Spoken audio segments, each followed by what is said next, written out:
We talked about avoiding those foods with high allergenic potential.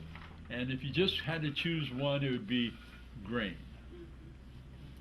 And if you just had to choose one grain, it would be gluten or wheat. Just because we eat too much of it. We eat way too much of it. It's good. It's addictive. But I don't eat it anymore. Yeah, and once you get over it, At all. and once you get over it, did it make a difference in the way you felt? Gee, you hear that all the time. We've got a book in here called Dangerous Grains. And it's just problem after problem after problem. 47% of people with depression have gluten sensitivity.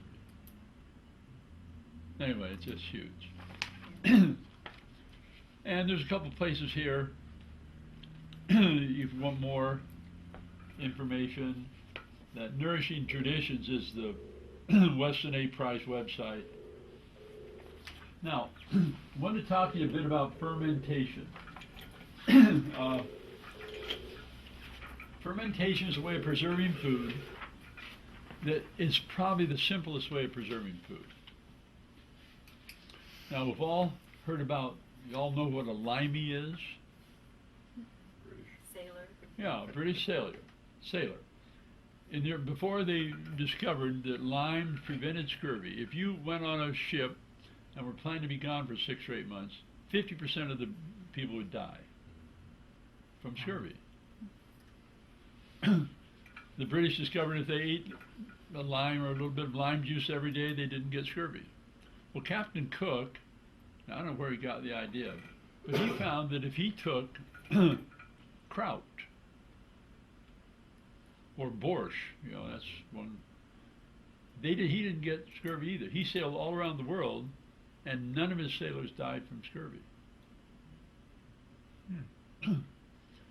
Now, it's simple to do. All you need is a knife and some vegetables and some salt. Now, you can make it fancier. They've got all sorts of that book called Wild Fermentation. It's a fascinating book. But one of the best ways to rehabilitate your intestine, and we all need this, is kraut. If you have an upset stomach, drinking a little bit of kraut juice is almost like magic. And it doesn't take much, tablespoonful. And it's simple. You can make it complicated, and I almost did that. I was down at Down to Earth, and they have these things. Little plastic thing that fits into the lid, and it fits on a quart wide-mouthed jar. Then you put some water in here, and you put a cap on here, and you pay $20. Oh, they give you a little salt and a little booklet. For this, they don't give you the jar. Now, you can go online and get them for $8 or $10 with a jar. Anyway, you get all sorts of, you don't need it. You don't need any of this stuff. I'm glad I didn't order several like I was tempted to. Now, this is kraut I made 3 weeks ago. And it was full because when we were here 2 weeks ago, we had a class. They ate the rest of it. They ate the first part of it. I've kept it on the kitchen counter, so it doesn't require refrigeration. They usually recommend that after you make it, you put it in a cool spot. And then you do that because, but Captain Cook didn't have a cool spot on his ship. So you got to keep it underwater. You want to keep the air away. Salt will preserve it. If you add whey, it works even better. But it doesn't require any electricity to make it. Doesn't require any electricity to keep it. And this is going to be my little experiment. I'm going to see what it tastes like in a month. Now, this is what I made about a week ago. Now, this isn't, it's a little crisper. And this has just been on the kitchen floor. But I just put that in because there's green peppers and there's onions and there's cabbage and there's carrots. You can preserve anything.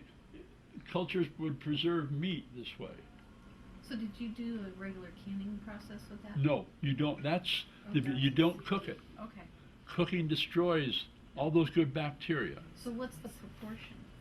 You put 3 tables. What they say in this thing, they say put 2 to 3 tablespoons of salt in about a quart of water. You fill it half full. Okay. The rough proportions are 3 tablespoons of salt per 5 pounds of produce. I think I wrote in there 3/4 of a teaspoon per pound or something like that. Is it canning salt, rock salt? I don't know what. It would be, It'd probably be fine. yeah. But then you keep it underwater. Now, my fancy $20 gadget, they have a little cup in here that you set it on top that pushes the produce down so it keeps it underwater. But when I was first making this, I had a big crock. And you chop up your cabbage and you pound it, and as you mix it with salt. And pretty soon, then when you put it in the crock and put a plate and weight it down, there's so much liquid just from the cabbage that comes up and covers it. You don't have to add any water. This method, you put water in there to begin with, and you don't pound it as much. I don't know which is better, but this is turning out pretty well. If you like it, I've got some cups here. You have a taste. Either one. You want the old stuff or the new stuff, or none? I'll try the new stuff. Okay. The old stuff, that's a little iffy. Hurt my feelings, huh? I'll try the old stuff. It would be great. Well, what I was saying, you can't use iodized salt then. Well, I think you probably could, but if you have a choice, It'd be better. then now the smell is a little Plug your nose. Funky. different, but it looks like you're going to get mainly cauliflower. But if you want, I'll dig around some more. No, that's fine. What would you like? Cauliflower is fine. Do you want the new or the old? Oh, the new. I'm in your camp. Thank you. Very much like. I'll try the new also. The new? That's Please, good. thank you, doctor. You want a carrot, or green pepper, or cauliflower? Makes no difference, whatever. Yeah, maybe a little. We're growing everything in our garden. So how long has that sat? This has only been a week. I'm Denise? going for the old. Oh, good girl. This has only been a week. So it's already definitely Oh, yeah. something's happening. Mm-hmm. You can smell it. Now the smell's a little different, and everything you. You ever tried kimchi? Yeah, Oh, That's yeah, really, some of that stuff's really pretty rotten. potent. Thank you. that's good. I'd like some of that too. Sure, what do the you old want, stuff. Dan? The old stuff there. The old stuff. What do I do now? That's good. It is. Yeah, isn't that good? That's why they ate so much last time. Now this is about. I've got some spoons over here. Well, you can just. If you want a spoon. This'll work. So when you're making that, the lid is not on it? Pardon? When you do it, are you doing it right in that jar, or did you do it in a crock and put it in a jar? I'm trying to keep it as simple as possible. I just do it in a jar. Uh-huh. And you leave the lid off? Nope, I just put the lid on loosely. Okay. Now this one, I just make sure it stays underwater. I put this on top and the lid forces stuff down. And so, since I paid $20 for this, I figured better. But there's no, you don't cook it. That's the key. You do not cook Okay. it. Yeah. You want a spoon? Don't use the. No, use I'm getting it. The people make a lot of this type stuff with salads. They'll put all kinds of vegetables and put it in vinegar with salt and leave it for 2 or 3 days before Yeah. they have their big dinners. Yeah, Same idea. same principle, Uh-huh. yeah. So it's simple. Now, sometimes you have to sort of acclimate to it, and the flavor will vary. There's all sorts of spices people put in there to change the flavor. Now, my tomatoes are threatening not to get ripe this year, Boy, Oh, too. don't say that. so I am planning to put green tomatoes in here. Yeah. There you go. Oh, good idea. And just, rather than throw them away, I'm gonna, I have a concern that we're gonna run out of food shortly.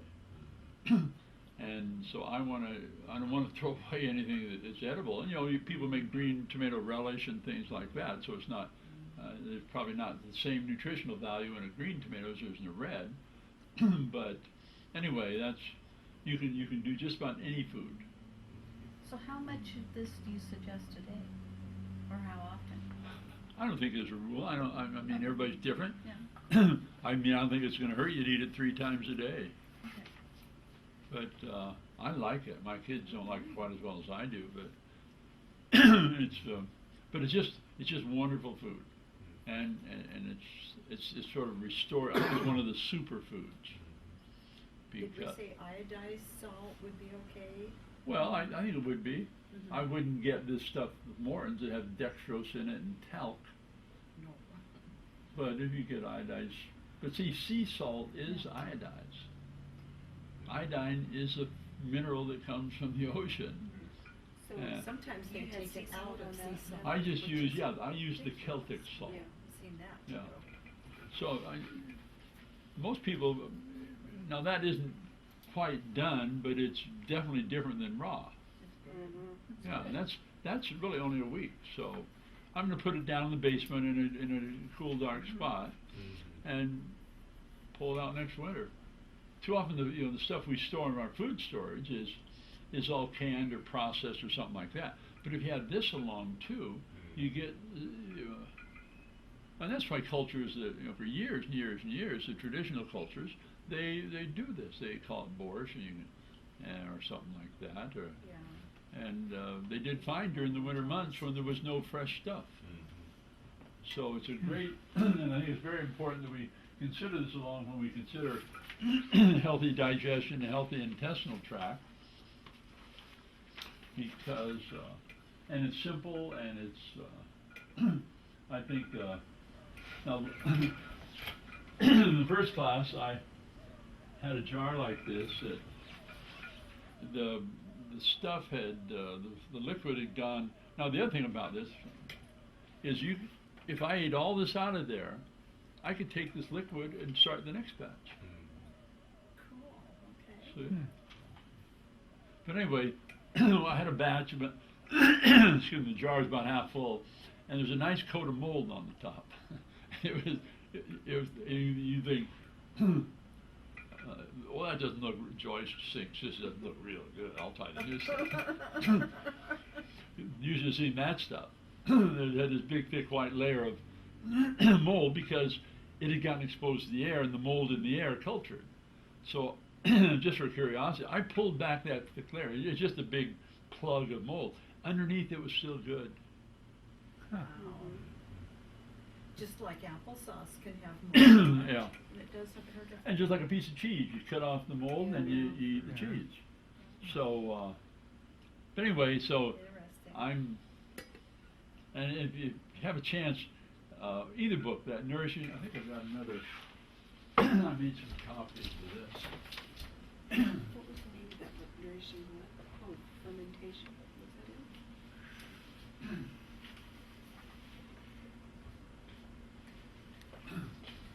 Here's another kraut recipe that's,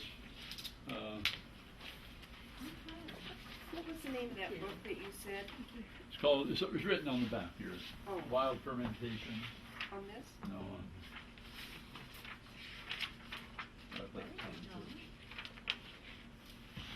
Oh, No, that's it's not for- that. I'll have to try some. So this one, the same thing, but they use caraway seeds and whey.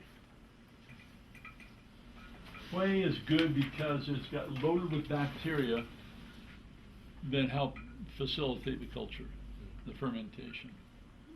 And you've probably heard of people that do hard-boiled eggs and put them in here. I'm not sure. I don't think I've ever tried that. But beets are great. I don't like to mix beets and red cabbage with this, just because it changes the color of everything. So if you can do those, just do beets by themselves. Or I'm going to try beets and they say even zucchini. You can do zucchini. So anyway, So gonna be the fun. kraut is good for the whole digestion. the whole digestive system. It's got B vitamins in it. It's just. Okay. It's an old, cabbage juice is an old home remedy for ulcers. Mm-hmm. Yeah.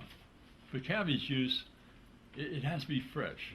And these canned, and this is a totally different food than the kraut you buy at the grocery store. Mm-hmm. It's been canned and a lot of the nutrients have been destroyed. So you do not cook it. It's gonna be fun. I'm gonna try that. Yeah. And it's You can probably do it in a half hour. Make 2 quarts of it. I've got a garden with some cabbage, but one of my kids' rabbits got loose, and he's I'll just chop off the top he's eaten and throw the rest in. You can throw the rabbit in the cabbage too. Well, I've got another son that has a big lab, and he caught one of the rabbits and made sure it worked. Take care of that. Anyway, that's life on the farm, I guess. Yeah. So anyway, those are things we wanted to cover, and because the coffee wants some more. Oh, one question. You mentioned sea salt has iodine in it already? Because when you buy that Hanes sea salt in the stores, well, it says with iodine or without. Oh, I know. They, but just think about what's a great source of iodine? Seaweed. Well, And yeah. where does seaweed get its iodine?